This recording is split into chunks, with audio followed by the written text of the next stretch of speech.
তখন আমার এক ক্লাস ফ্রেন্ড সালিমউদ্দিন ডাহুয়াবি भागलपुरी 6 मास पर एक दिन बोलছে जे हजरत 6 महीना तक मैं ये सोच रहा था कि आप इंसान हैं जिन हैं।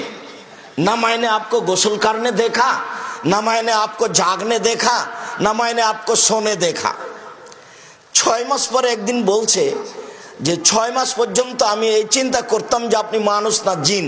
আমাকে বলতো যে আপনাকে আমি গোসল করতেও দেখিনি, আপনাকে আমি ঘুমাতেও দেখিনি, আপনাকে আমি ঘুম থেকে উঠতেও দেখিনি। তা আমি ভাবছিলাম এ মনে হয় মানুষ নয়, এ মনে হয় জিন। কেন? আমি রাতে গোসল করতাম, কাজে ও গোসল করতে দেখেনি। গরমের দিন ছিল, আমি তারপরে ঘুমাতাম, সেজন্য আমাকে ঘুমাতে দেখেনি। আমি তার ঘুম থেকে আগেই উঠতাম, যার কারণে আমাকে উঠতেও দেখেনি।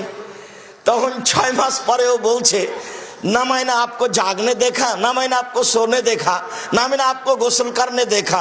तो मैं ये सोच रहा था कि आप इंसान नहीं, अपने जिन। এই কথা সে বলে।